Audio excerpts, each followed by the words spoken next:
Testing, testing.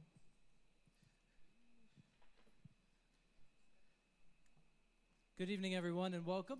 On behalf of the Colorado League of Charter Schools, Denver Families for Public Schools, and the African Leadership Group, welcome to the DPS Candidate Forum this evening. Very excited to have assembled such a great group of individuals to talk this evening about the key issues confronting students and the district as we head into this next election cycle. My name is Dan Schaller. I'm president of the Colorado League of Charter Schools. And I just have a couple of bookkeeping items before we go ahead and get started tonight. First off, thanks to everybody who made it out this evening. In the end, we had about 70 people who RSVP'd to be here in person, but there are another 150 to 200 people online this evening. So we had a really strong turnout, and everyone's excited to hear from the candidates tonight. I want to say thank you to Gals for hosting us here this evening. So thank you, Carol Bauer, for opening up your doors to us. If you have any questions for the candidates, please make sure to have them turned in either via the Google form for those of you online or on one of the note cards for those of you here in the room by 7 o'clock. That way we can go through all of the questions that have been submitted and select the ones that we will get to towards the end of the forum. For those questions we're not able to get to tonight, because as you might imagine, when we have 12 candidates here, we're not going to be able to get to every single question. But for those we're not able to get to tonight, we'll be sending them to the candidates afterwards. So please be sure to provide your email address alongside your question if you would like the candidate to follow up later. And then I just want to introduce our moderator this evening, Papa Ja, who is the founder and executive director of the African Leadership Group, which is a Colorado nonprofit created in 2006 to help improve the quality of life for African immigrants and members of the diaspora. Through social, economic, and educational empowerment programs, ALG helps families successfully integrate into their local community. A native of Senegal, Papa immigrated to Denver in 1998. He used his first job stocking books to teach himself how to read, write, and speak English. Beginning with an entry-level position in a local bank, over the next 17 years, Papa ultimately climbed the ranks to become a regional vice president. And in 2017, Papa left his banking career to focus fully on running ALG. We're very grateful to him for being here tonight to engage with you all in questions. Thank you all for being here. Thank you, Dan. Thank you so much.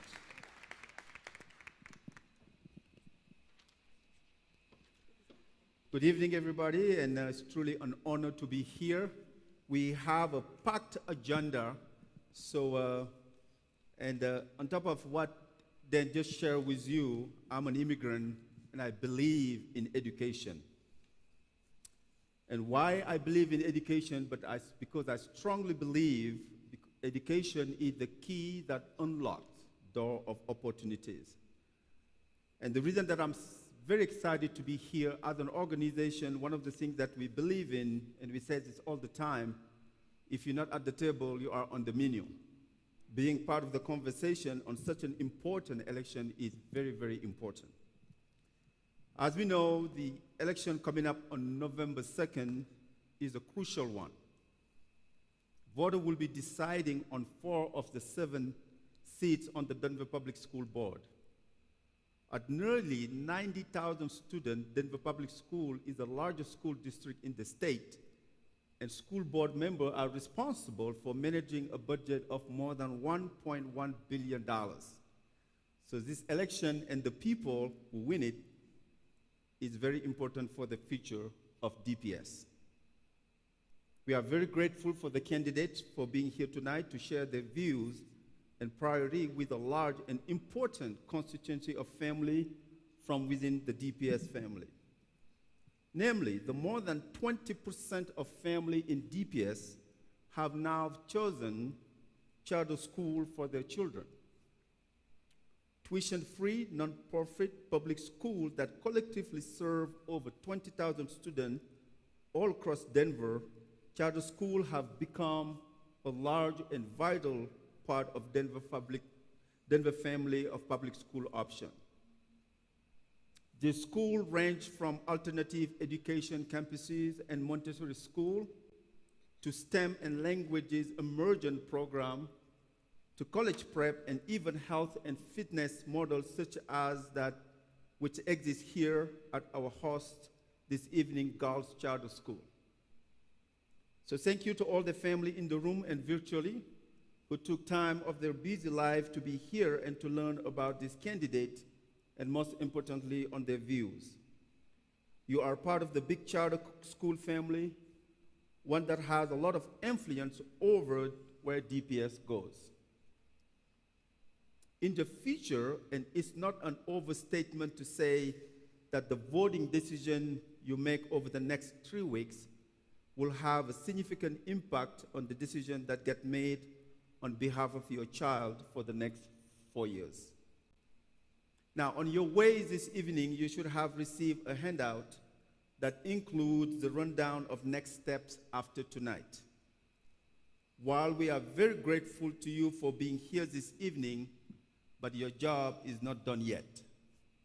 You still need to make sure you vote between now and November 2nd.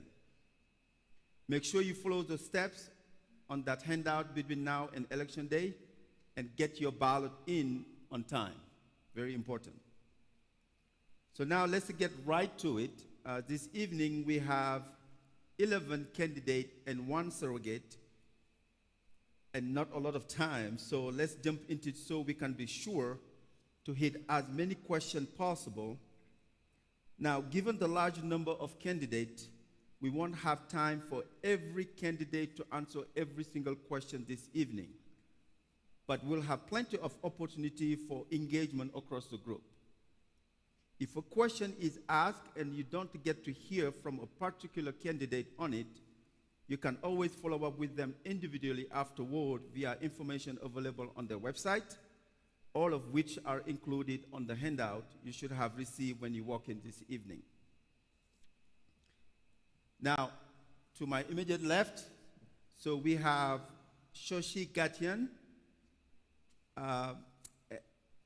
from District 2, and we have Carolina Villagrana that's going to be joining us later, but for now we have Angela Cobian that's here representing her. Running for District 3, representing Central and Eastern Denver, we have Mike Degear here, and Kerry Olson also, who's here.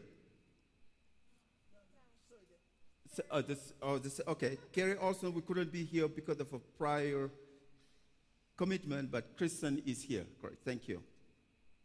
So running for District 4, representing Northeast Denver, we have Jeannie Fascha here, and Michelle Carlburn, and Jose Silva. Running for at-large seat, meaning this person would represent the entire city, we have Marla Benavides, Scott Esserman, Vernon Jones Jr., Jan Shirley, and Nikki Yalak. So now we're going to get to a brief introduction, and we want each candidate to tell us who you are, why are you running, what's your background, and why you should be elected. Now, we have a timer right there, and you each have 1 minute to answer this question, please. Hi, good evening, everyone. My name is Xochitl Gaitan. I'm a candidate for Denver School Board in District 2, that's Southwest Denver, as far north as 6th Avenue, as far south as about Bellevue. A big district, very multicultural, diverse district, made up of a very diverse nonprofit community as well as a diverse business community. And I'm running because I want to ensure that we get DPS on the right track. We veered off and we need to get back on the right track and ensure that we're allocating funding from a very top-heavy administration down into the classroom so that we're lowering classroom sizes, decreasing classroom sizes, and ensuring that we're providing this quality learning environment, providing the supports to our teachers. It's greatly needed. They've been through so much in the pandemic that support for our teachers is very important to me. I'm a mother, a DPS parent. I'm an entrepreneur, a 19-year veteran real estate agent, live and work in Southwest Denver. Thank you. Thank you. We'll have Mike go next, hoping that Carolina will have a chance to join us later. Good evening. My name is Mike Degear, and I'm running for District 3 for the Denver School Board. I've been a principal in Denver for 12 years. I was also a principal for 16 years in 3 other districts in the metro area. I've been a teacher, a reading coordinator, and I've also worked for the last 9 years coaching principals throughout Denver and across many states. I'm running for the school board because I believe strongly that we need to do things differently in terms of how we're educating our students and how we're measuring their achievement as well as measuring school quality. I am the proud grandfather of a student at Brown International. I'm also the proud father of a daughter who works just across the street at DCIS Baker, and I'm committed to doing everything we can to make sure that every student, no matter what school they attend, has an opportunity to achieve to their fullest potential. We need to make sure the resources are available for their mental and social and emotional supports, as well as for the learning that they need to be doing to support their well-being, as well as their learning throughout every area. I'm very proud to be here, and I'm excited to share questions and respond to your thoughts. Thank you. So, Kristen, on behalf of Dr. Carey. Welcome. If you want to let Carolina go now that she's here. So we'll let her settle in a little bit, and we'll carry on. Thank you. Nice to see you. Hi, I'm Kristen Seidel. I'm here for Dr. Carey Olson. She is so sad she couldn't come, but she's an adjunct professor, and she teaches every Tuesday. And I'm sure, as many of you are experiencing in your schools, subs are hard to come by. So she was unable to be here, but grateful that you all allowed me to kind of sit in for her. Carrie's been a teacher for 33 years until she came on the school board 4 years ago. That experience in the classroom with the students is what drives her every day, that she sits on that board and makes decisions. Everything she's done has raised student voice. And in fact, under her bold leadership, we had the most interactive superintendent search in DPS history, with a student interview process that has been sent up to nationally to the president to model for other schools to do. We need her to continue that leadership, continue community building, and continue moving forward. Thank you. Jean? Good evening. Thank you, CLCS, for having me here today. My name is Jeannie Fascha, and I am a Denver native and DPS graduate. I graduated from Morehouse College in Atlanta, Georgia, and it's on that campus where I saw what excellence looked like for Black men. Following the footsteps of men like Martin Luther King, Senator Warnock, Maynard Jackson, Spike Lee, instantly motivated me to give back to my community. That was personified in the fact that we're expected to be servant leaderships as men of Morehouse. So when I got back to Denver, I served tirelessly in my community, working with kids, tutoring, coaching, and everything else in my community to make sure I'm giving back. Ultimately, I want to make sure that we're turning on the lights of opportunity for every kid that looks like me and comes from neighborhoods like I come from. Because if we're able to do that, then we can meet the needs of every single student in DPS. And that is my tireless commitment to uplift the kids and community first. Thank you.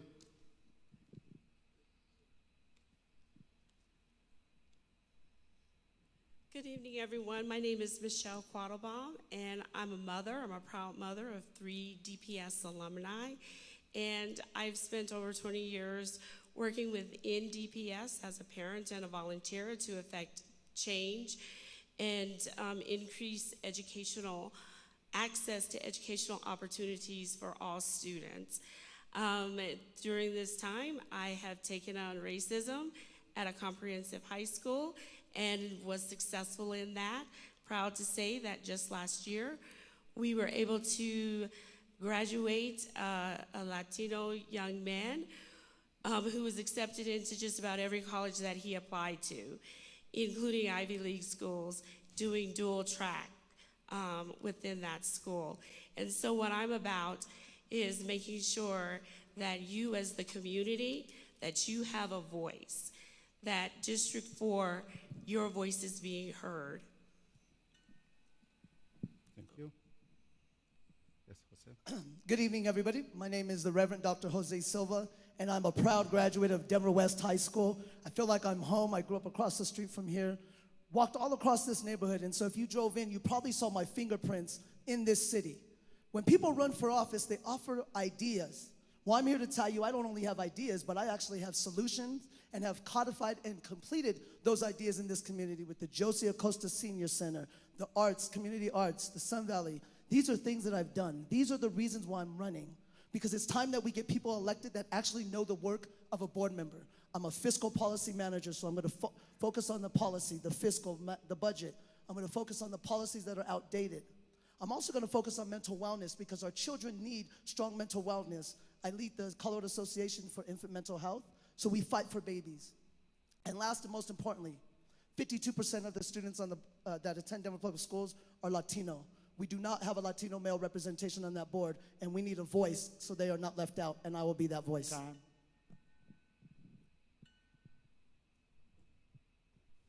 Hi everyone. Mi nombre es Marla Benavides y soy madre de educación en el hogar. Durante los últimos 10 años, la mayor parte de mi educación es en la ley y mediación. Trabajé con bufetes de abogados como asistente legal en inmigración y personal injury. My name is Marla Benavides, and I was a DPS paraprofessional at Kepner for 2 years. I left for a position in a law firm, but a few years back, Colorado gave me and my husband and I a guest teacher sub-license. We both subbed for about a year. I'm a homeschool educator who has been teaching for 10 years. Most of my schooling is in law, politics, and mediation. I was a paralegal for 5 years before leaving my career to stay home with my son. What I have learned about how to train my child in the way he should go is that history points to supporting parents in raising children with moral virtue and knowledge. I believe, like Papa, that I strongly believe in education and literacy matters. Thank you. Scott, please.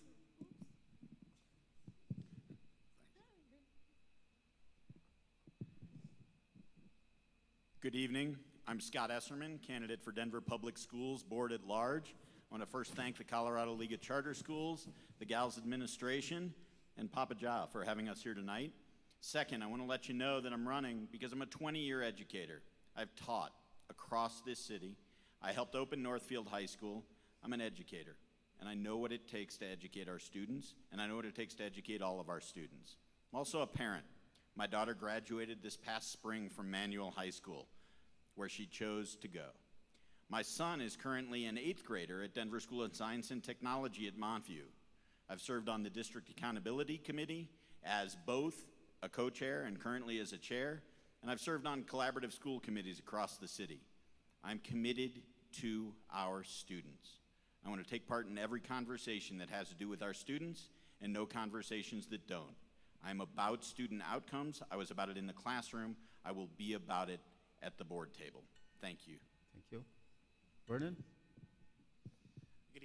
Good evening, everyone. I'm Vernon Jones, Jr., candidate for the DPS Board of Education at Large. Glad to be here with you. I am the proud father of 5 amazing kids. They are here with me tonight, at least 3 of the most amazing of the 5. The 2 boys are in college. My wife is here, my mother's here. My mother, who is a 30-plus year retired black educator, and not only that, so you can clap for her on that one.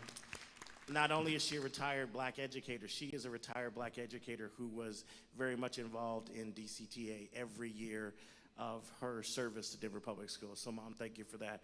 I'm here tonight because I believe, like Dr. King said in 1963, that the Bank of Justice is not bankrupt.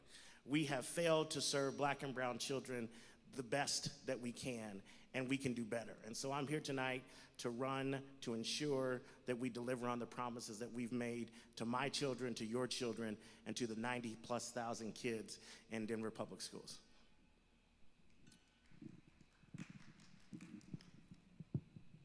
I'm Jane Shirley, and I've been saying that I had a 34-year career, but I just did the math, and it's like at 37. Much of that has been in education, but I did take a detour and started up my own business, and I've been heavily involved in entertainment and the arts. And that has brought me to a place where I have a pretty unique skill set and to approach things around what is possible, what can we create. I started my pursuit of the possible in the 80s when I was teaching at North Middle School, and I applied what I learned to transform a high school in Aurora, and then I was fortunate enough to lead a program that helped to design and open a number of schools across Denver, across Colorado, and I just had a conversation with one of my graduates who is leading in New York. I'm in the race because I have expertise in organizational and leadership development. Thank you.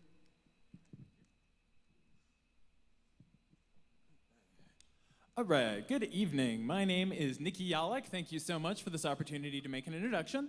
I have been a community organizer now in Denver for almost a decade and actually just became a hospice volunteer coordinator in the last few weeks, which has been very exciting. I live in the East Colfax neighborhood of Northeast Denver, and the two reasons that I'm running is, number one, I believe that DPS needs a community organizer, someone who will go in and figure out what does the community want, what is the will of the community, and make sure that DPS is run as a reflection of that will. And number two, on a more personal level, my partner and I, as soon as she finishes nursing school at Regis, we plan on having children of our own. Ours will be mixed-race children, and I want them to be educated in a far more equitable DPS than what we currently have. Real quick, my top three priorities. Number one, first and foremost, I want to make sure we have strong neighborhood schools, work with community to simplify administrative process and move significant funding into our neighborhood schools. Number two, really give educators real power in our administrative decision-making to de-emphasize standardized testing, make learning fun again, and give DPS back to the community. Thank you. Thank you. Now we'll come to Carolina Villagrana. Thank you. Good evening, I'm Carolina Villagrana, and I'm running because of stories like my mom, whose voice was ignored when she addressed this disparity of inequity of quality of education that was happening between the bilingual classroom and that of the English classroom, and her voice was ignored, which is a story that continues to happening to this day. I'm running because of me, little Carolina, who was performing on a first grade level while about to enter fourth grade, and it went kindergarten, first, second, third, 4 years with actually knowing my progress until we had meaningful data. I'm running because there was a student when I entered the University of Colorado, Denver, my senior year of high school, who went to a local high school and stated, "A veces siento que no merezco ir a la universidad," which translates to, "At times I feel as if I do not deserve to go to college," leaves me wondering what experiences our students are having in order to ask or make this statement. And it is the reason why I stepped into the field of education. I've taught kindergarten all the way through 8th grade, while also stepping into as a school leadership within assistant principal roles and instructional. And it's why I'm here today, because I believe our students deserve the best. Thank you. Thank you so much. All right, so we also want to give a shout out to our parent and student and community member that's following us online, and you'll most likely get questions from them also. But at this time, I would like to invite a parent to come and ask a question. And for the specific question, we would like to have the candidate from District 2 and District 4 to answer this one. Please help me welcome Tony Salas Alvarado, a parent of a student from Strive Prep Right. Tony, thank you.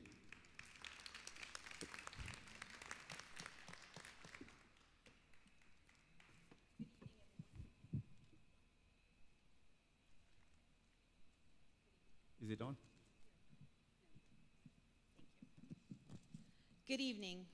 My name is Tony Salas Alvarado. I am the proud parent of a junior at Strive Prep Rise and a resident of District 4. Strive Prep Green Valley Ranch Middle School and Strive Prep High School have been a great choice for me and my child. Strive Prep GVR contacted my husband and I for a home visit way back in 2016.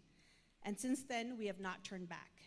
The high quality instruction and structure at the school was a great start for my daughter, who began her 6th grade year at a 3rd grade reading level.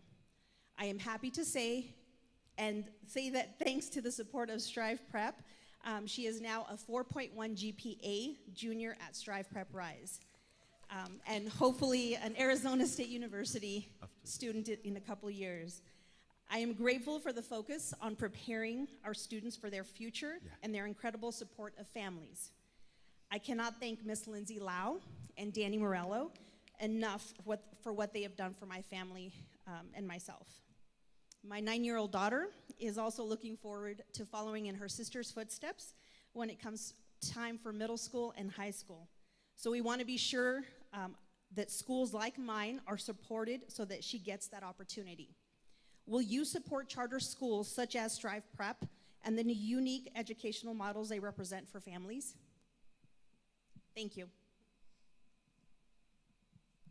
Thank you, Tony, for the question. I am the union endorsed candidate, but that doesn't necessarily mean that I'm completely against schools like Strive when they are providing the quality education that we as parents are looking for. As a DPS parent myself, that is something that I'm passionate about. I'm passionate about ensuring that every school and every classroom is providing that quality learning environment for your student. My 24-year-old graduated from DPS. I graduated from Lincoln High School in Southwest Denver. I have deep roots and deep ties in my community.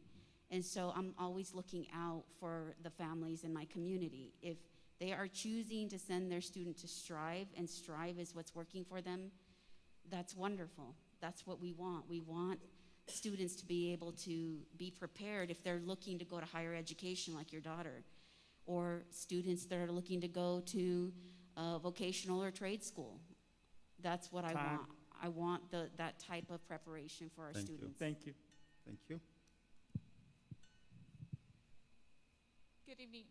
When I think about charter schools, I also think about in general, what are the experiences that we want to add for our students and what is the best fit for them?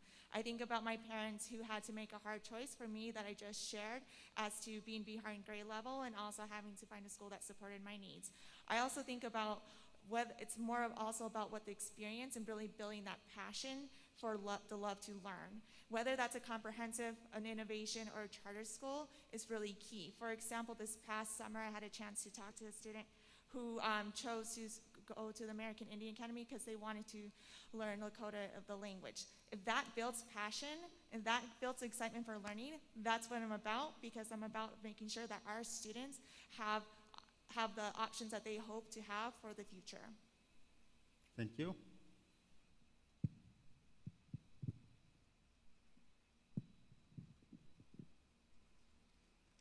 Good evening once again. My name is Jeannie Fascha.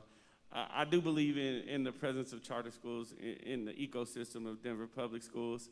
As long as every school is meeting the needs of the diverse students that exist in DPS. For example, in Montbello, where there's over 15 languages being spoken, able to meet the needs of every single child in that building, where we are disrupting the idea of deficit thought, where we look at students, whether it's Black students, English language learners, or students with disabilities, as we start to disrupt those deficit thinking and capitalize on the brilliance of every single child. As long as that's happening in every single school, then our children will benefit greatly. So going forward, it's a matter of holding everybody accountable, making sure the people in front of our kids are doing the work that's necessary for our children to develop into the amazing people that we all need them to be, and start disrupting some of the systems of oppression that exist. And that starts in the classroom, regardless if it's a charter school, innovation school, or a traditional school. Thank you. Michelle? Hi, my name is Michelle Quattlebaum, and I think that I'm probably in a unique position to many on this panel tonight. As a parent, we actually made the choice, and we have experience at private schools, at charter schools. I actually helped open a charter school in Green Valley Ranch. We have experienced innovation schools and comprehensive DPS-run schools. And the reason I bring that up is I understand that families make the choices that they make to send their children to the schools that meet their needs. And so we have to make sure that we have choices and we have to provide opportunity for our parents to make those choices. I am also endorsed by DCTA, so I just wanted to put that out there as well. Thank you. Jose? Yeah, great question. I often think about when I was 14 and my best friend was murdered standing next to me, and we ended up homeless. I navigated through high school at West High School homeless, and I got to my junior year, and I ended up at Colorado Charter High School. And at Colorado Charter High School, I was able to catch up on my credits and go back to West my senior year and graduate on time. And so because of a charter school, I was able to do that and then ultimately become a doctor. Since that time, I've actually been able to lead as a school teacher, school leader, Catalyst High School, which was a charter school. with twice exceptional students, and these students were told that they weren't going to be able to make it in the world. I just didn't believe that. These are students that I was able to take out and build homes with Jimmy Carter, President Jimmy Carter, participate in the Meals on Wheels plan, and change their lives. I also sat on the board of Omar D. Blair, and when I talk about solutions, and many of our candidates will have ideas, you can go and look at what I was able to complete at Omar D. Blair. I took the school to one-to-one in technology, raised $1 million, and then I helped reform the school discipline model with restorative practices. I'm about solutions, and so charter schools are a valuable place in our network. Thank you, Jose. Thank you for all your responses. And we have another question coming online from a student. And for the specific one, we would like the candidate from District 3 and at large to answer this question. So we have a student, Ari Oringer, a student from Compass Academy, that's going to be asking the question. Ari?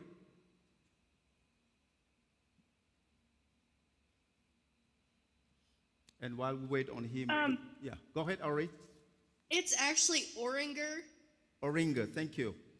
Yeah, hold on.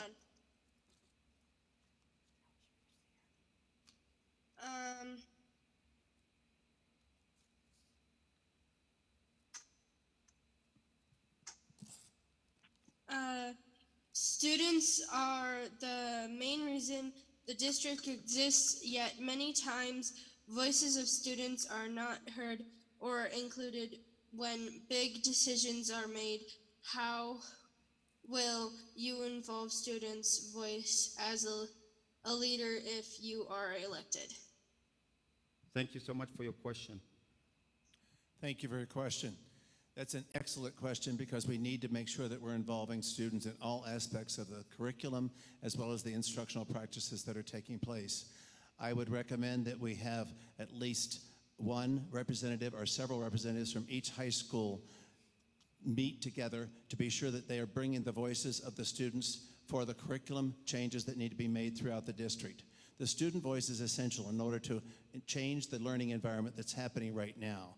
Recent research is showing us that juniors and seniors and recent graduates are telling us that we have too narrow of a focus on academics. We need to be involving students in much more engaging experiences. We need to have more project-based learning, more critical thinking opportunities, more problem-solving experiences for students. Their voice is critical. They need to have leadership opportunities, extracurricular experiences, possible internships and apprenticeships for possible job-like work that they can experience and learn about. We're not providing the opportunities that we need to for our students, and their voice is critical. We need to have a structure and a system for that to happen so that we can understand their needs and follow through on them. Thank you. Thank you.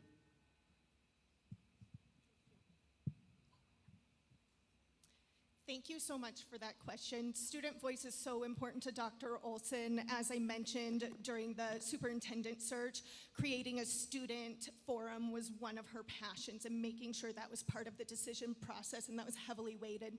Beyond that, she sits on the students' council, and anything that our students come from high schools across DPS goes straight to Dr. Moreau. She takes it there. But Dr. Moreau is taking her model a step further and getting rid of the middleman. She's very sad. She's going to be kicked off council because they're just going to start meeting with the superintendent so their voice is heard louder. This has been her passion. Her own campaign manager is a former student, so raising that voice and is her passion and why she does what she does. It's why she was in the classroom for 33 years, started a nonprofit to take her students to Europe. So thank you, and we hope to keep that moving forward with her. Thank you. Anybody else at large or District 3? Sure. I didn't answer the first question, so I'll answer this question and the first question. Yes, I agree that I am for choice. As a homeschool mom, that's a choice that I have an option, and parents have the absolute right to raise their kids, their children, and I believe that choice should be out there. Si los padres tienen el derecho absoluto de criar a sus hijos y tienen esa opción de las escuelas, es para ellos. And yes, I agree that high school students deserve a voice, and I will be that voice for the high school students in all academic matters. Thank you.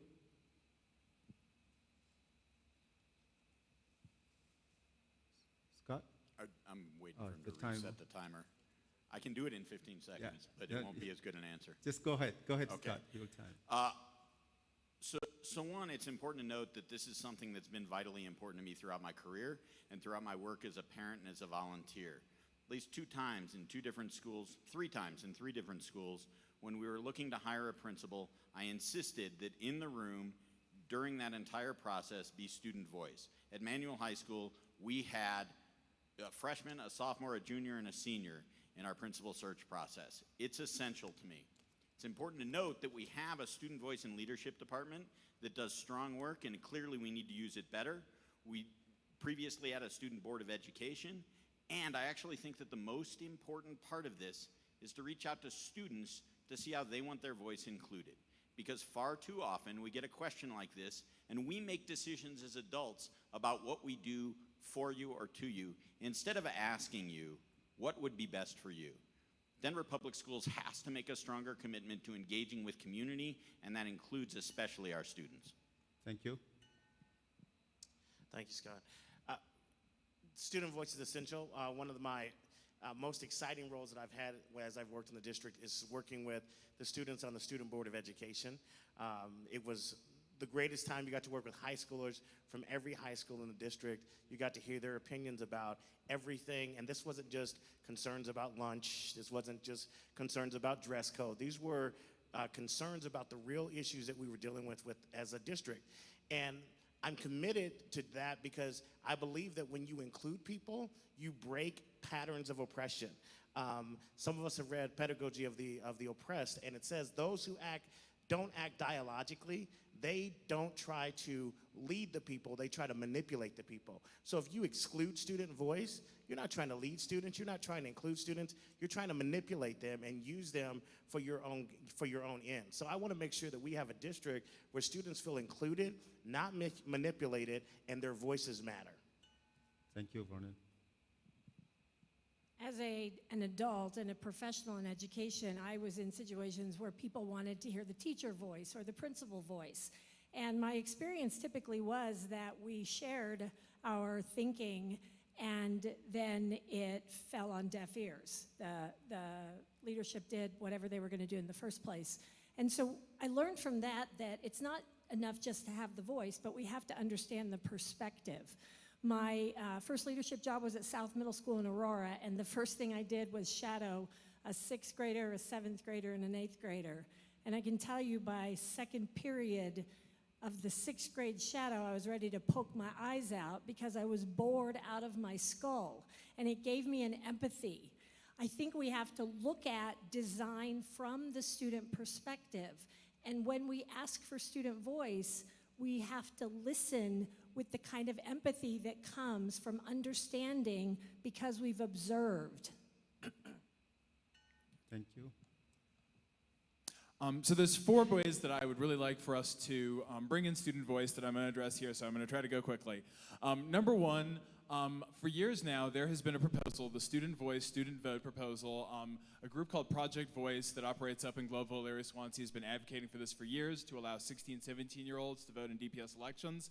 Let's give our DPS kids real power in decision making. I want to see us do that. Number 2, we have a serious enrollment crisis in DPS that it's expected to get worse in the coming years.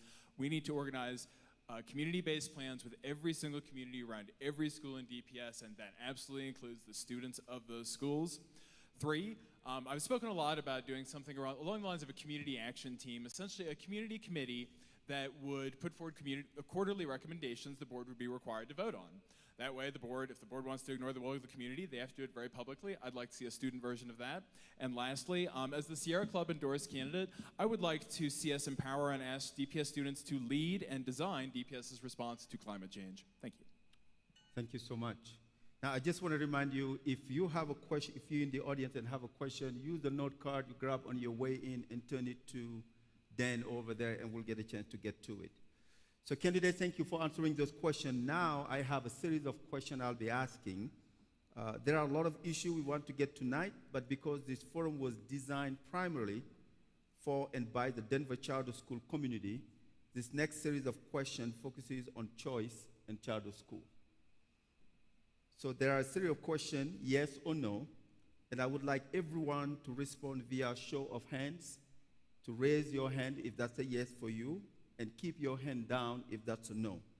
So after everyone has responded to this question by yes or no, each candidate will have 60 seconds to explain any one or multiple of your responses to this question. That's a series of questions, so you might want to also take note on the way. So the first one, parents, guardians are the first teachers of their children and therefore hold a great responsibility to choose what is best for their children. If elected, would you introduce policy that would limit parent-guardian choice and the school option available to their children? Yes or no? Raise your hand if that's a yes. Keep your hand down if that's a no. Okay. Parents, guardians are the first teacher for their children and therefore hold a great responsibility to choose what's best for their children. If elected, would you introduce policies that would limit parents' guardian choice and the school option available to their children? Okay? So we have one hand from Nikki, right? Okay. So we'll come back to that. So the second question, do you believe the development of school choice and charter school over the past 15 years in DPS has positively impacted public education in Denver? Do you believe the development of school choice and charter school over the past 15 years in DPS has positively impacted public education in Denver? If that's a yes, raise your hand. If that's a no, keep your hand down. All right, thank you. This is the next question. Public charter schools are tools that communities can use to self-determine. Would you seek to put policies in place that will take away this tool and stop the creation of new charter schools? In other words, would you support a moratorium or oppose on the creation of new charter school in Denver? If that's a yes, raise your hand. If that's a no, keep your hand down. So would you, in other words, would you support a moratorium or oppose on creation of new charter school in Denver? Okay, thank you. So the next question and the last one, do you believe the DPS school board should fairly and equitably include its charter school in the services, funding, and facilities they provide all their schools? Do you believe the DPS school board should fairly and equitably include its charter school in the services, funding, and facilities they provide to all their schools? If that's a yes, raise your hand. If that's a no, keep your hand down. Thank you.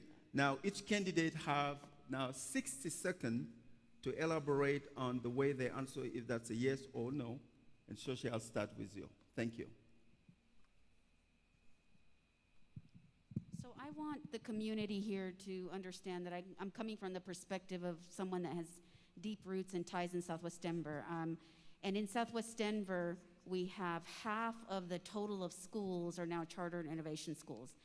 Of the 19 schools on the closure list, 10 of those are neighborhood public schools. And it's very concerning to me that while, yes, gentrification and other economic factors are affecting brought us to this list, I also believe that we need to be looking at the factor of the number of charter schools and innovation schools that we've opened. It's a great number that now I believe is affecting this list, right? And so I have to look at that. I have to analyze that information. And so, one of my reasons for saying, yes, I would support a moratorium, because we need to be looking at those factors as a whole. We can't just look at one set of information. We need to look at everything. Thank you. Thank you. Carolina? Yes. When I think about the course of choice and specifically charter schools, specific as Southwest Denver, I think about what was and the reason why it came to be. What was that our students were given the equitable opportunities to prosper academically and have a life full of options. There's a reason why charter schools and innovations came into play, because our students deserved better. And that is very much what I want to make sure, that all schools, whether it's innovation, charter, or comprehensive, that it is providing the quality of education that our students deserve. So I will say, yes, it did push the envelope and did have an impact for our kids. And I'm going to continue supporting models that have had that impact. Thank you.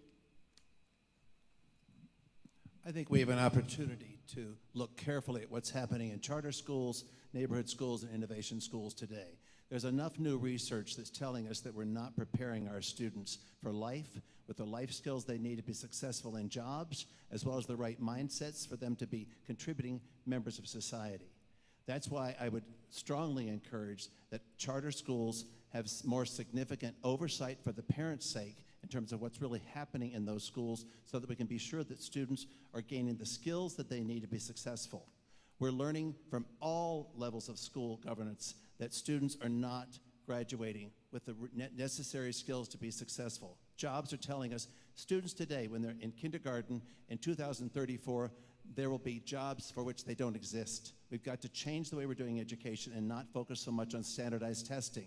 I appreciate the work that most of the charter schools have done when they've improved academic achievement for some students, but that doesn't mean that we're doing everything we can for those students to be successful in life. We've got to take advantage of that learning and change what we're doing in terms of the oversight for all of our schools. Thank you.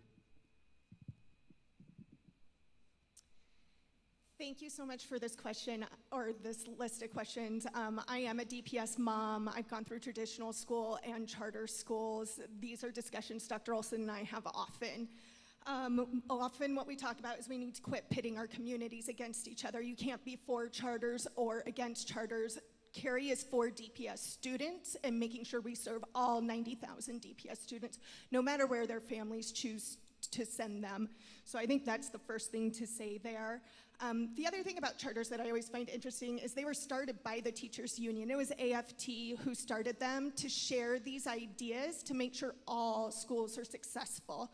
And it's time that we go back to those charter roots and really look at what are we learning in charter schools and what are we learning in our neighborhood schools and how are we going to serve our children best. And lastly, I answered yes to the DPS fairly funding, because we got to treat all of our schools with the same standards when it comes to funding, oversight, and everything else. All schools should be treated equal. Time, thank you.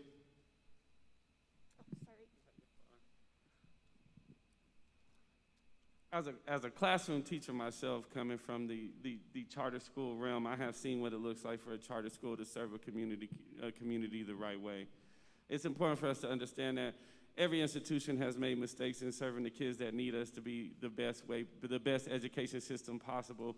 And it's important for us to recognize when we do make those mistakes that we make those changes quickly and adequately.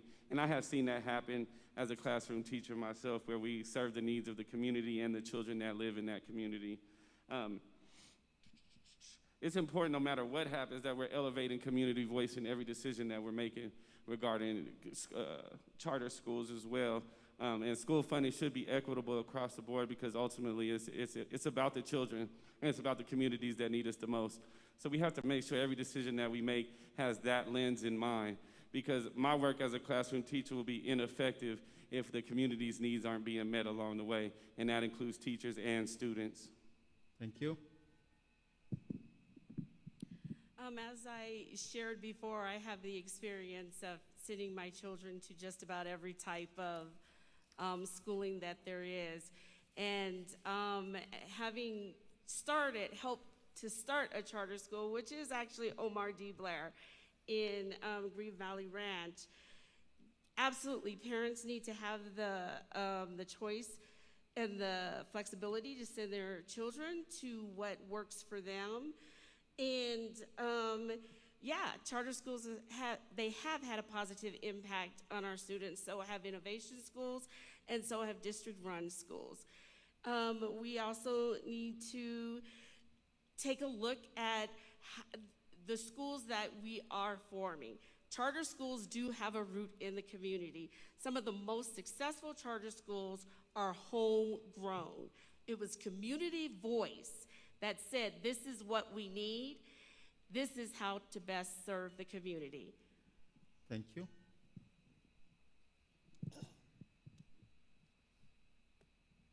Thank you for this question and this opportunity.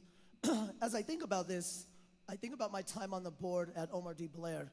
Here was a school that had never filed their nonprofit status. Because of my expertise and skill set in that, I was able to complete our Form 1023 and help us raise $1 million so that we would have equitable funding to stand in the gap and fill in the needs which we did not have because of Denver Public Schools.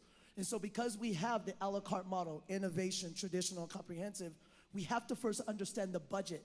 I'm an individual who leads a budget. 35 individuals depend on me knowing a budget, being able to raise money. And so we need to become fiscally minded. I'll do that with the forensic audit.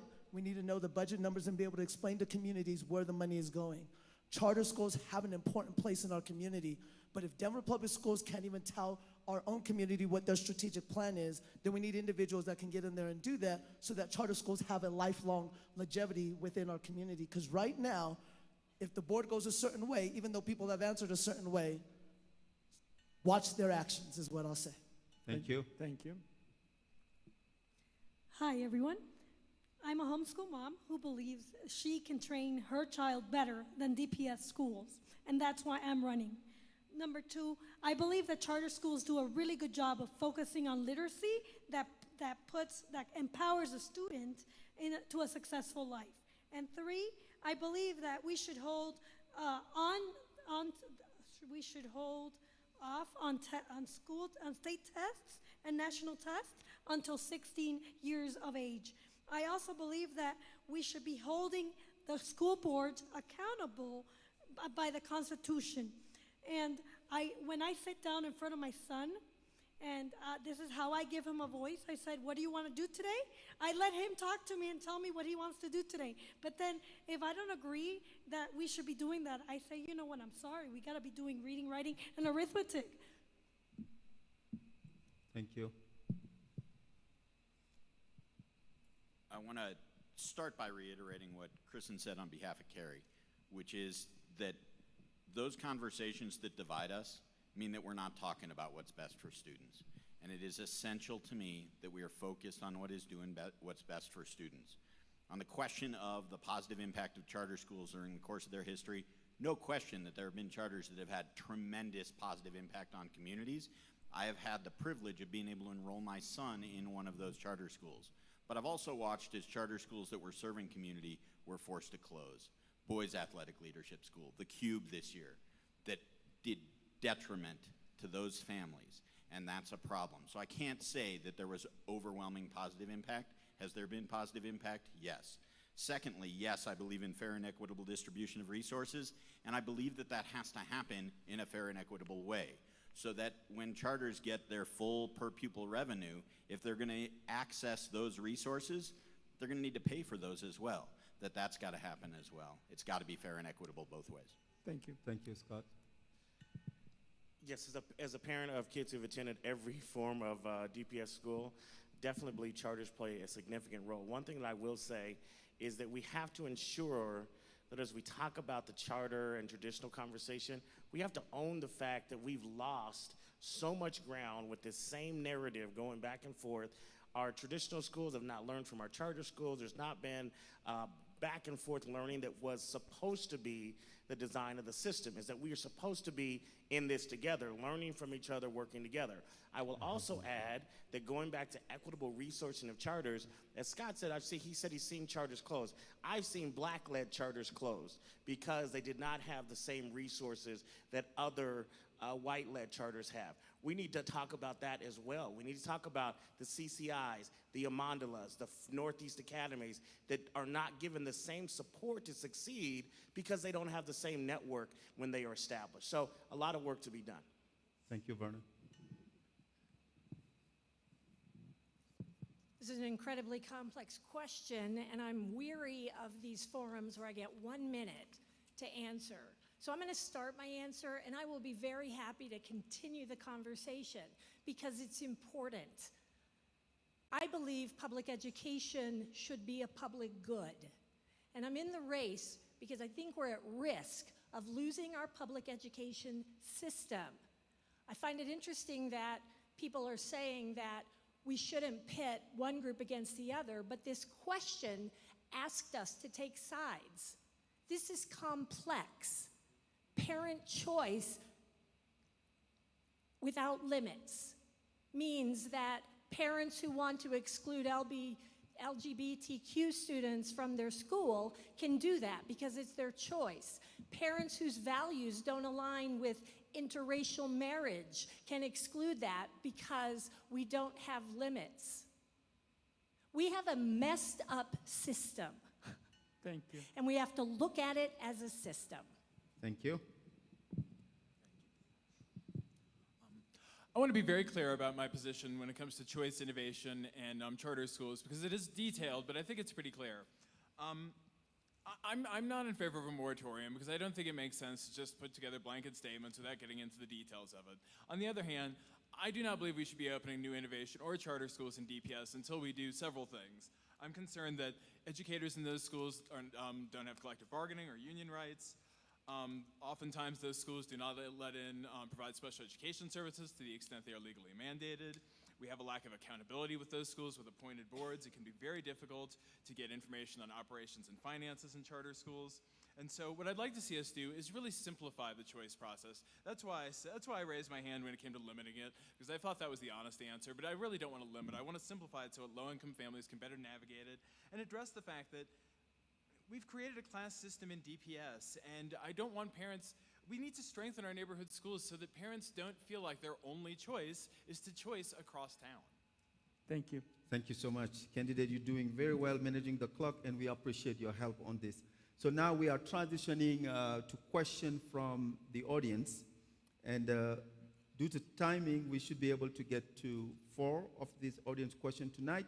But again, if your question doesn't get answered, we'll be sharing those who indicated they want a response from the candidate so they can follow up with you after.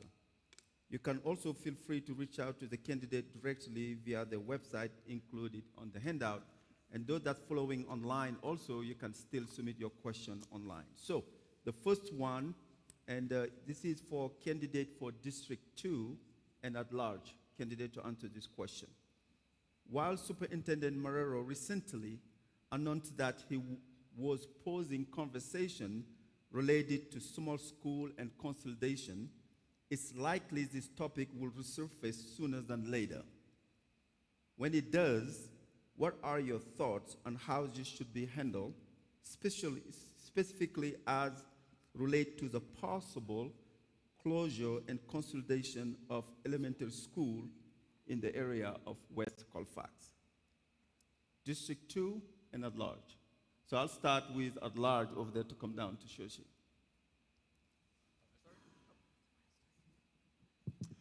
All right, so wonderful question. So absolutely, when it comes to this enrollment crisis, I'm very glad that we've put a pause on it, but at the end of the day, I believe communities really need to be organizing immediately. We need to get out ahead of this. The fact of the matter is that DPS is going to continue to not be a very transparent district to the community for at least a few more months, and this enrollment crisis isn't going to go away. It's probably going to get worse, as we're hearing from reports all around us. So in terms of how we're going to address this, as I alluded to at the very beginning, I want DPS leadership to work with the communities around every school in DPS for how we're going to get the enrollment up, for how we're going to strengthen funding. And specifically, we're going to make sure the PTAs are operating, make sure that they're well-versed in community engagement, make sure that the CSCs are meeting regularly, make sure that they are empowered to weigh in on school decisions. We're going to put together a community-based, not corporate-based, but community-based marketing and fundraising plan so that we can address the issues that are causing communities to feel like they can't send their kids to these schools. So those are the things I'd like to see us do. Thank you. Thank you. It is inappropriate to make reactive decisions based on insufficient and possibly flawed data. As I look at the data, I see a lot of pre-K and kindergarten numbers that have declined, and we just went through a pandemic where many kindergarten families said, this doesn't make sense. I'm just going to keep my child home. DPS, if I am elected, will need to find the money to fund the schools until we have sufficient data to understand the impact that the pandemic has had on our city as a whole. And once we know that, then we're going to need to be thinking about a comprehensive and long-range plan because the entire geography of Denver needs to come into play. We have segregated schools based on our enrollment patterns and our boundaries, and we have the ability to fix it, but it's not going to be an easy fix. And reacting to an enrollment dip by closing down schools is not appropriate. Thank you. Thank you. Yes, definitely needs to be a conversation that we begin with community and one that we begin now. I think, again, to Jane's point, I agree. We need to make sure the data is right. We also need to make sure that we are, I would say, taking an equity audit of the current situation, because you do not want children and families in a situation where they are in an under-enrolled school and then not receiving the resources that they need, not receiving the arts, the music, all of those different things that come when schools are at a certain enrollment number. Having led schools, having supervised schools, there is a number that gives us economies of scale. And if you do not have those economies of scale, it is very hard for the staff, for the students, because you are not giving them the equitable education that they deserve. So what I would do first in Southwest and other areas is to take an equity audit and say, where do we need to right now begin to invest and plug in resources so that those schools are supplemented with what they need to navigate this crisis. Thank you, Vernon. Thank you, Vernon. First and foremost, this is a community engagement question. This is about how historically downtown has acted upon communities. And that's what happened with this process, and it's what can't continue to happen. We have to have genuine and authentic community engagement, which means that it is community-led and district-supported. So what we attempted to do at Denver Discovery School when the board wanted to shut down Denver Discovery School, we are often given enrollment numbers as a reason for our crisis, as a manufactured crisis. The enrollment numbers at Bromwell don't look any better than the enrollment numbers in a lot of these Black and Latino schools that have been targeted for closure. We gotta wonder why that is. And we have to engage with our community. We have to reach out to our community. We have to talk to our community. And most importantly, we have to listen to our community and what they need. Finally, we have to reconsider how we're funding schools, because as long as we're funding on a per pupil basis, we're gonna start running into these same crises. Time. Thank you, Scott. Thank you, Scott. I absolutely agree with Scott Esserman that we do have to listen to our communities. I believe that many, at least in my community, which is Southeast Denver, many parents are opting out and homeschooling or choosing to private schools. So we got to look at what's going on in the community and why parents are leaving. Also, in my school, my neighborhood school, 75% are Latinos, and they're not being taught to read, write, and do math. So most of the reason why the schools are closing must be because they're not teaching the basics, and parents are not happy. And so they're transferring their children over to choicing out to another school. So we do definitely have to listen to the community. And also, I wanted to answer my colleague Jane, who wanted to bring in, politicize it a little bit. And I want to say that what makes us American is not, we're not American because, never mind. Thank you, very much. So we'll come to Carolina. Yes, please. I think it's As an educator and a community member of Southwest Denver, I've seen the impact, and I've had the personal impact myself that I've had to leave a position because of the constraints of budgets and low enrollment. And at the same time, I also think about the opportunity it presents itself as an educator, as someone who looks forward to enroll their child in the future of DPS, is that we truly get to define the next chapter of what DPS could look like. We talk about Southwest Denver and the changes of Southwest Denver, and it's the opportunity to really build a multicultural and a multi-generational coalition for our students. and really is an opportunity to really say we talk about community partnership, but this is truly the moment to build that community partnership together.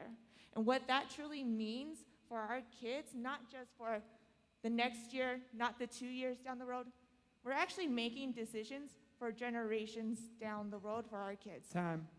Thank you. Shoshi?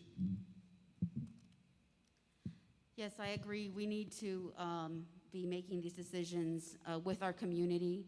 It has to be a very strong community-based decision. There's 10 out of 19 schools that they're looking at for closure and/or consolidation. That's 10, more than half, in Southwest Denver. It's very heartbreaking. As a DPS parent, we went through this already approximately 14 years ago when the district shut down my son's middle school when he was heading into that middle school from 5th grade. We went and checked with the neighborhood just north of us, and they were closing that middle school as well. So we end up having to drive really far out of Southwest Denver to get him to the next middle school. And it was a message to the community that we were failing, that our schools were failing. And I don't want to, when I'm in that seat, I want to ensure that the community is a part of this process. There needs to be an equitable process with community to make this, to ensure that we're protecting our neighborhood public schools. These are the beacon of every neighborhood, of every community in Southwest Denver. Thank you, Soshi. Thank you. We have the second question from the audience, and this is for District 4 and 3 to answer, and we'll start with Jose there. What will you do to ensure equity for Black families in DPS? 1 minute. Yes, great question. I'm mixed race, multiracial, Black and Latino. I'm a Chicano. I consider myself Blaxican. My doctorate degree is in leadership for educational equity. I have a doctorate degree in this. My research is in restorative practices, in ending deficit learning, and focusing on socio-situation understanding.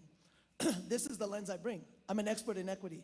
I launched my campaign on addressing equity and budget and policies. And so that's the lens I will lead. I'm known as Mr. Accountability. I know that is scaring some people, and I'm okay with that. I got my time. No, I'm about 20 seconds left. And so, see, I even know my own accountability. But this is the thing we need. We need individuals that understand the structural systems and how to dismantle it. People can use all the buzzwords they want, but have they done the intentional work? Have they done the research? Have they engaged in that work?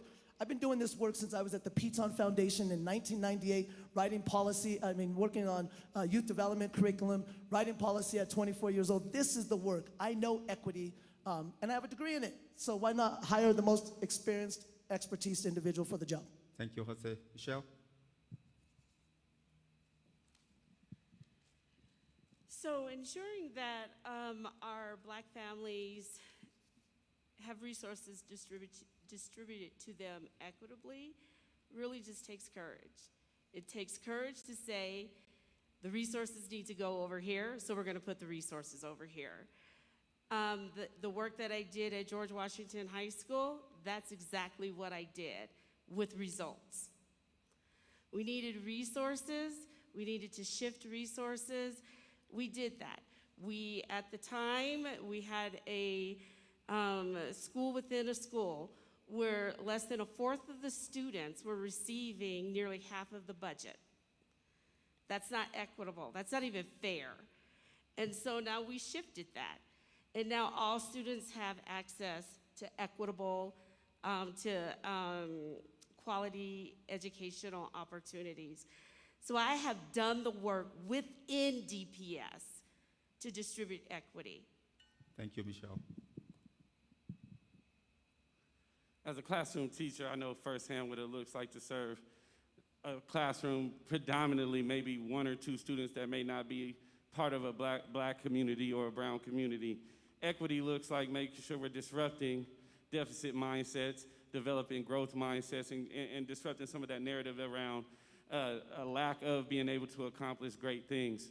The second thing is trauma-informed practices, because many of our students, especially coming out of a pandemic, have a lot of traumas that we need to kind of disrupt, provide the services that they need to be successful in the classroom, because they can't focus on learning if they can't get over the things that are going on inside their mind. And it also means building bridges with the families that those children belong to. They must be included in the conversation of education and not excluded. It takes a village when we ask ourselves if our children are doing well, we have to make sure that that answer is yes, they are, or we're not doing our jobs as family, as community, as educators, and as a school district. Time. Thank you.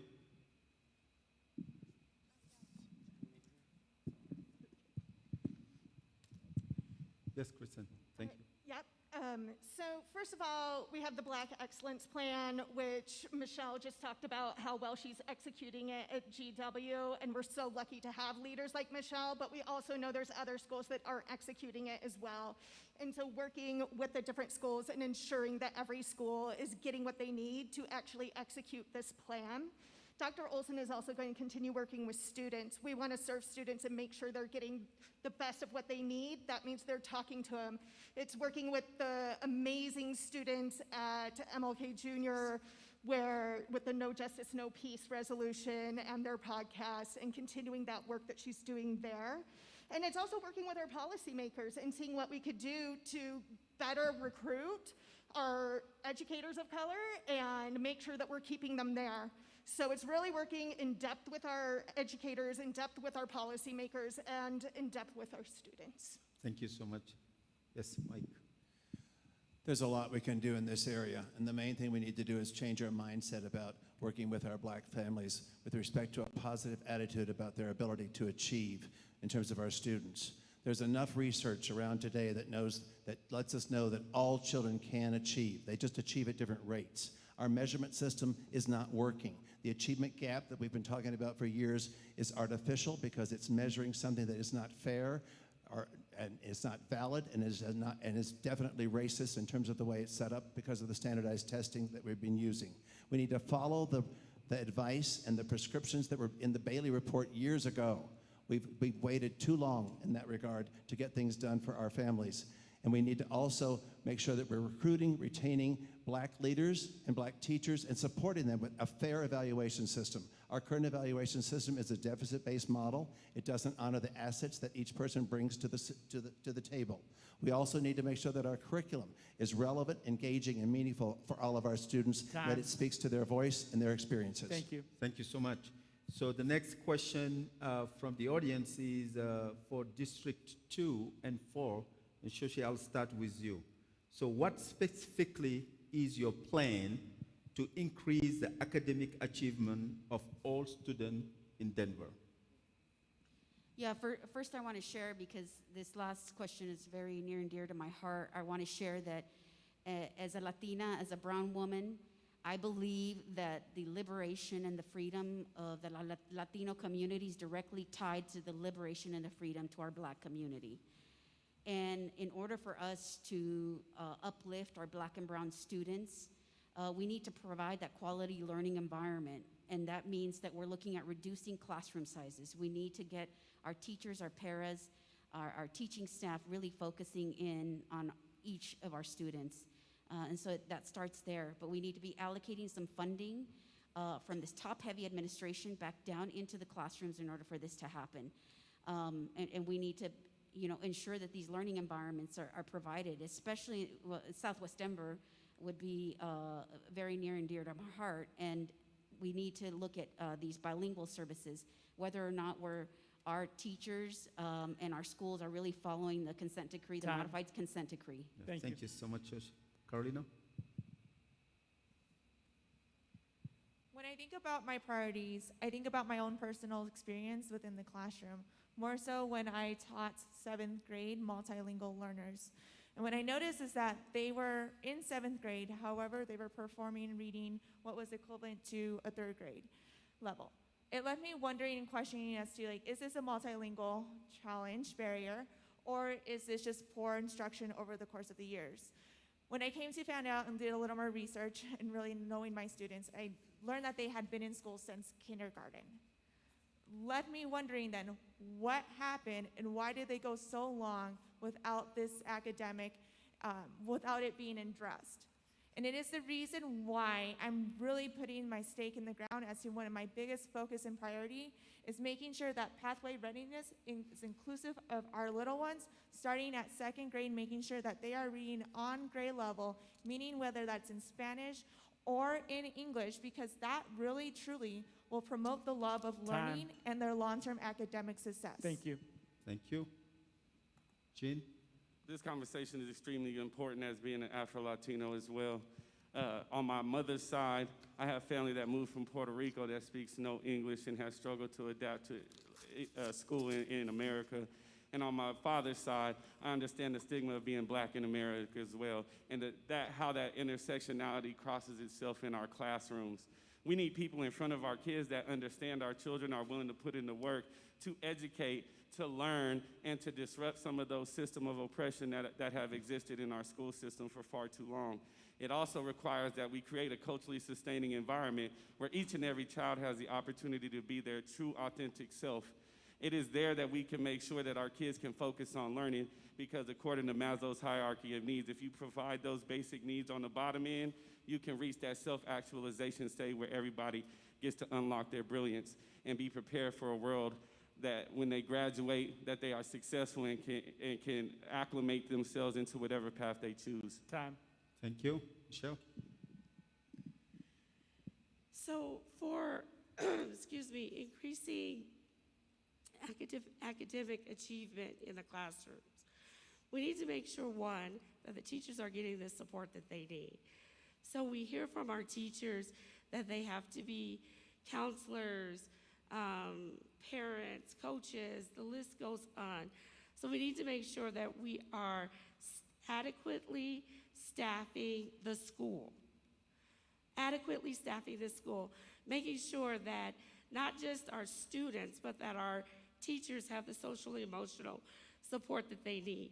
When it specifically comes to Black and brown students, that means that we have to make sure that we have social and emotional support that looks like them, right?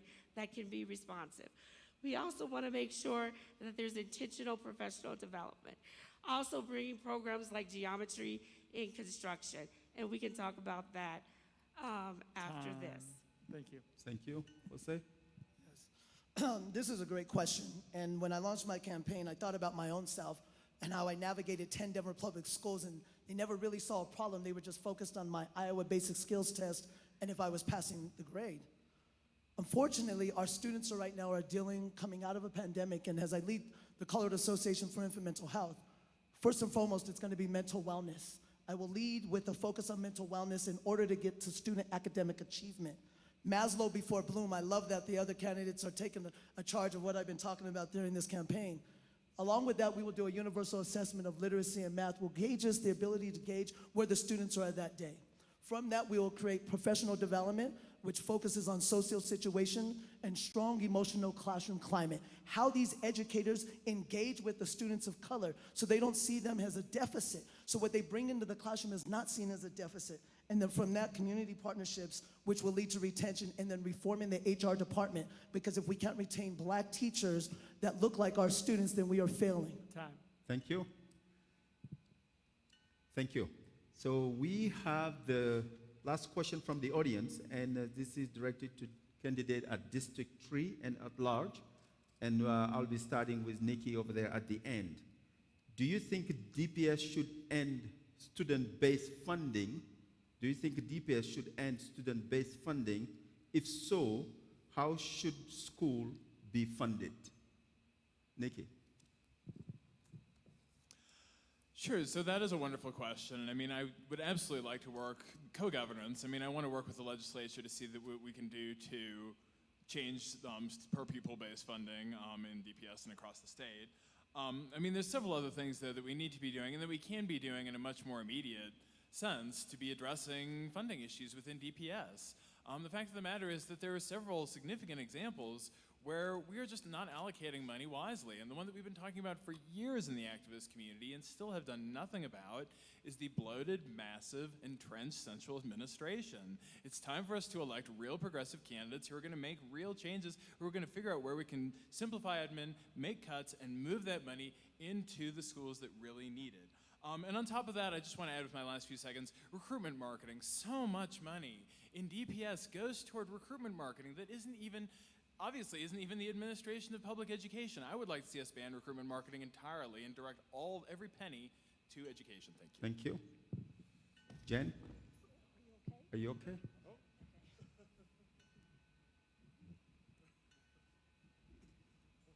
When you implement something that's designed to be effective and it isn't effective, then you need to stop doing it. Student-based budgeting has starved schools of resources, and that's a failure of leadership. And the fact that we have these small schools in precarious situations combined with a competitive choice process that is pitting schools against each other for their very survival is a significant organizational problem that is a result of a lack of leadership.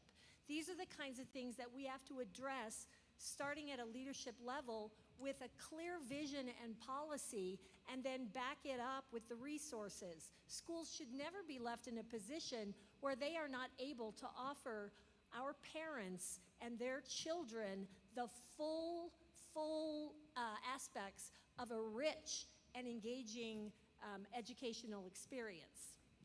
Thank you.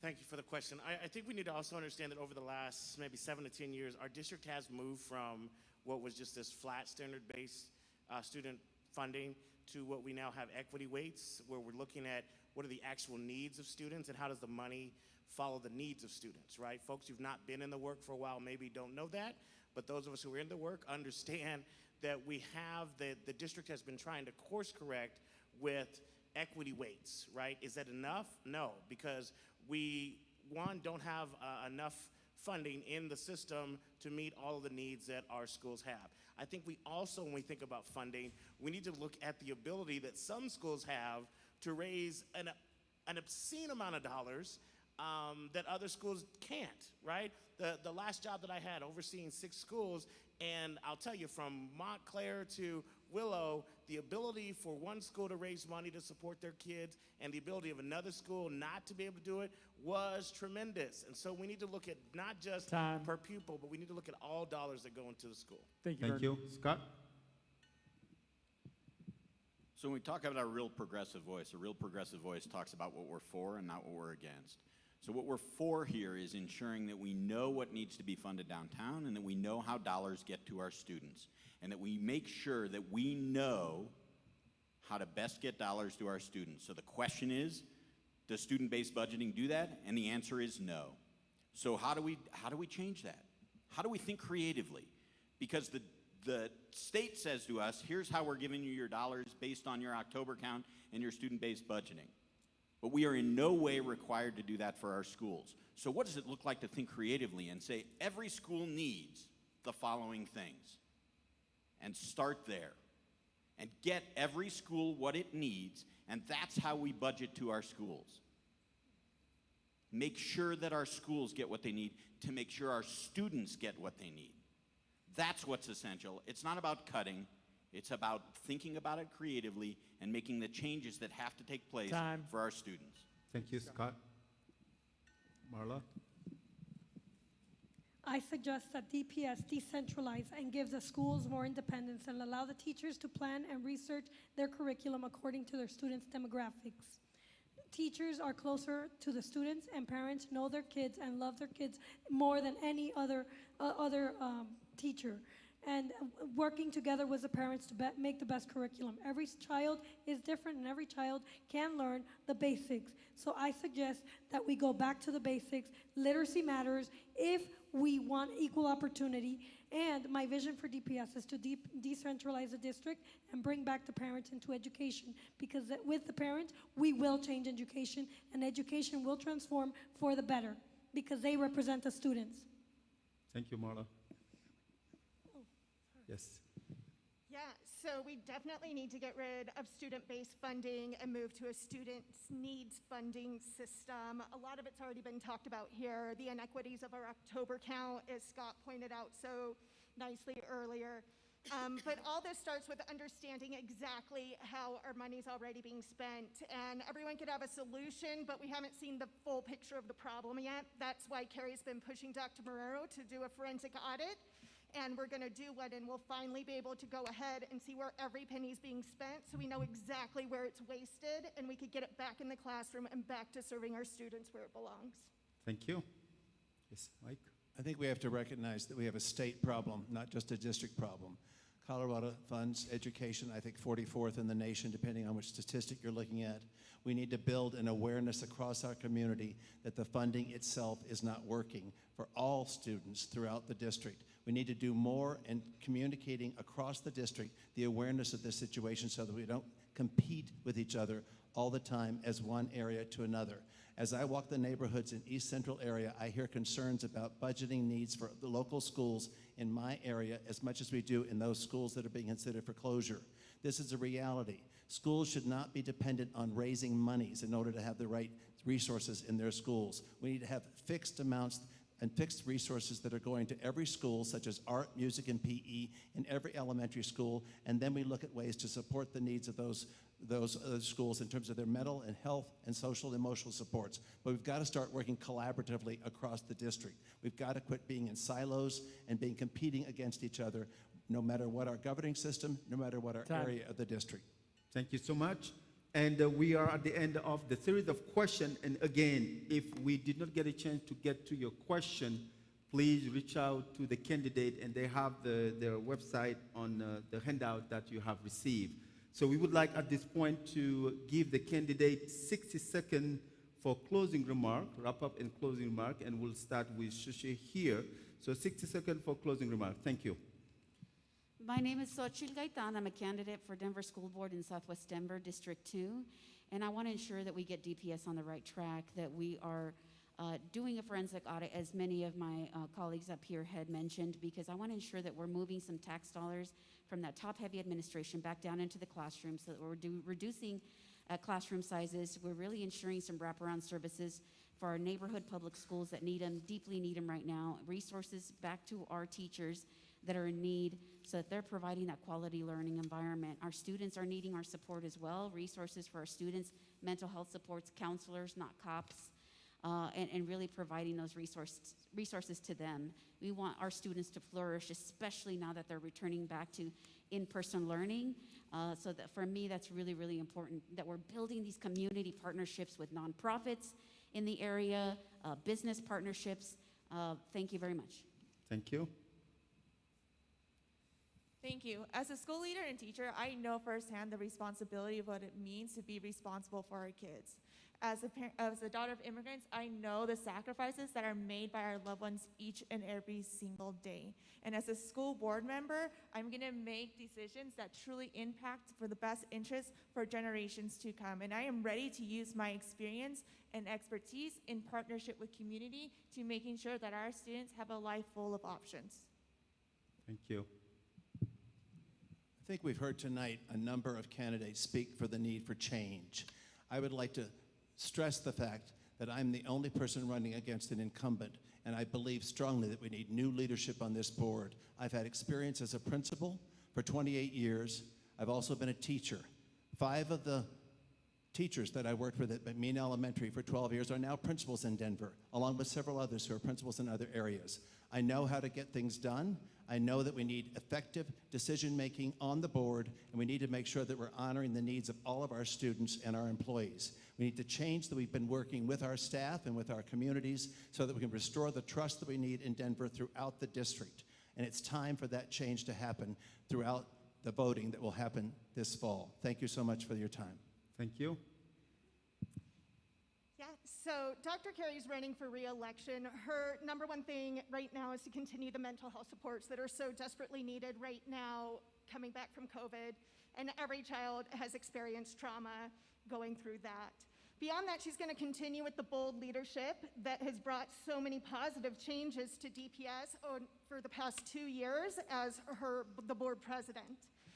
Some of that is really just building the table. She has built the table and built trust with different communities. She stopped spending so much time pointing fingers and fighting with people, that she built relationships and she started talking. She wants to continue talking. She wants to continue talking to community. She wants to continue working with her board colleagues to build that stronger, because that is the only way we're going to make DPS better.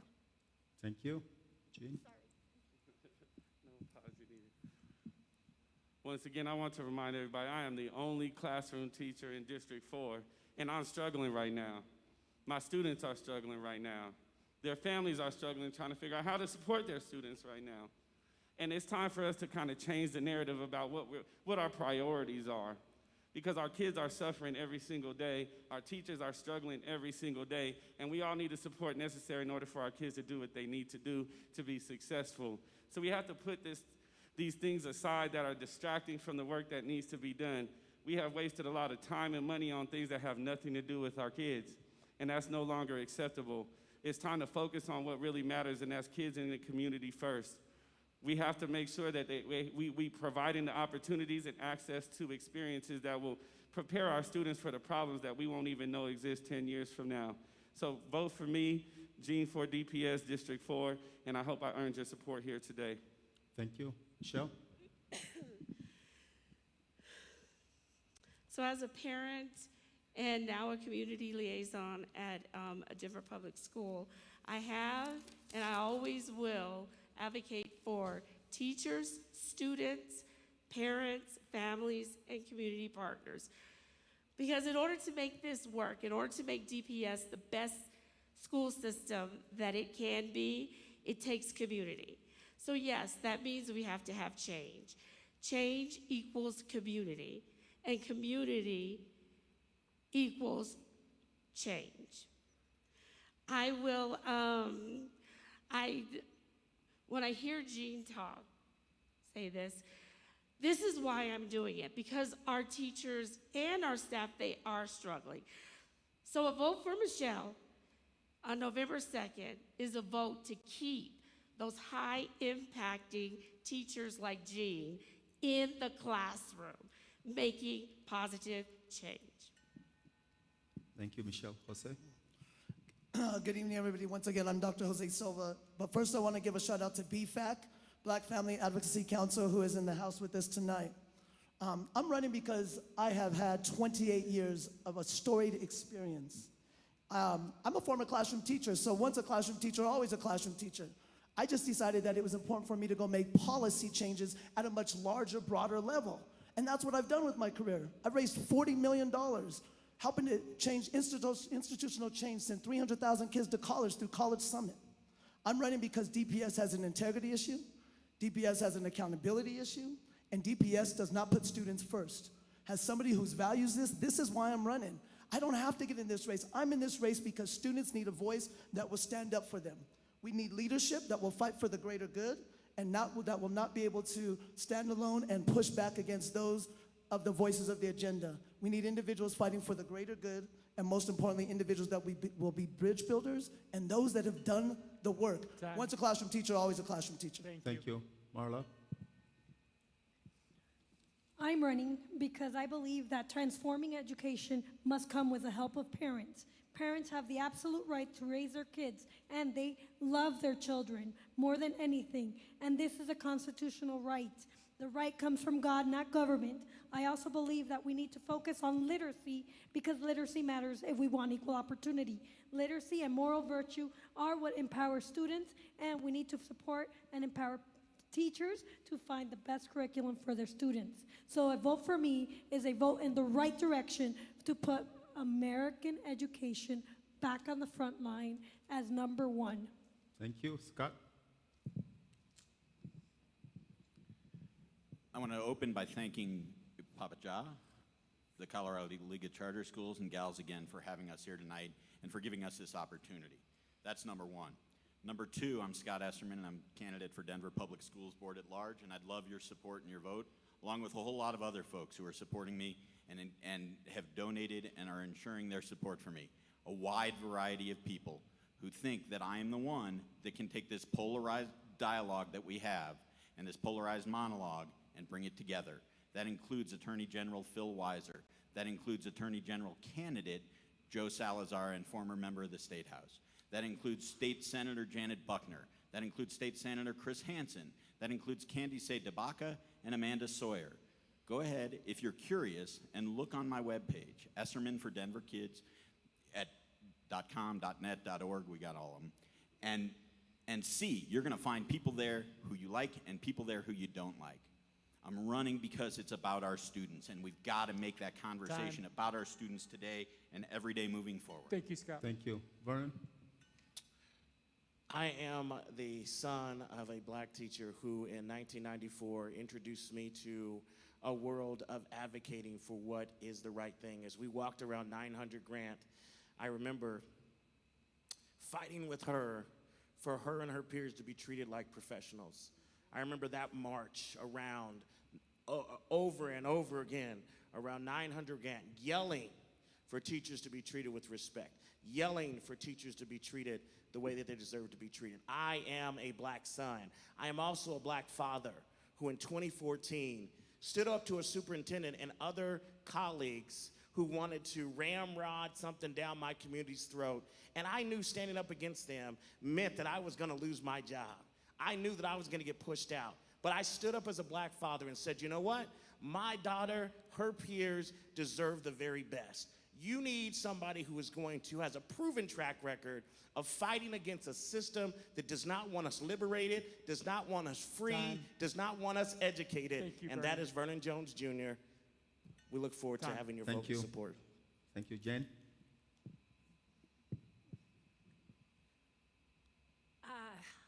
I know a lot of folks here may have already picked their candidate.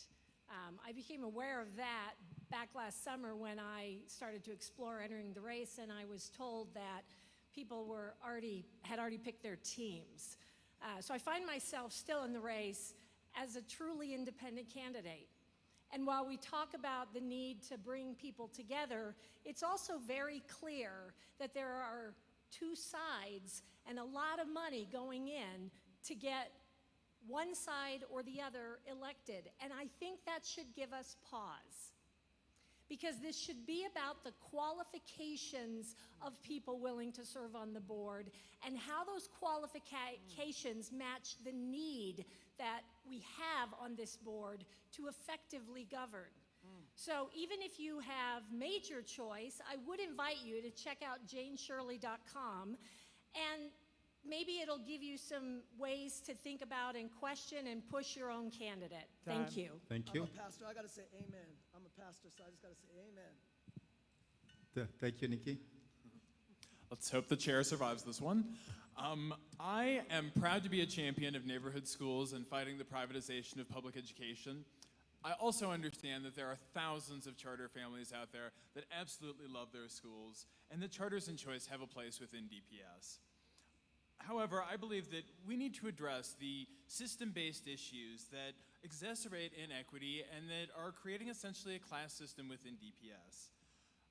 We can orient DPS to the needs of all of our individual communities, and by doing so, we can maximize the effectiveness of each school model within the district, maximize the models to the betterment of the entire district, not just to the students that are within a single individual school. And lastly, I truly believe that by empowering educators and by making charters more transparent and accountable to the communities, to the students, to the families, we can make sure that they better serve all of our communities and they better serve DPS as a system. So thank you all very much. So thank you all, and we are getting to the end of our program. The Colorado League of Charter Schools and the African Leadership Group would like to thank you all for attending this forum. As I mentioned earlier on the opening remark, it was great showing up, but the job is not done yet.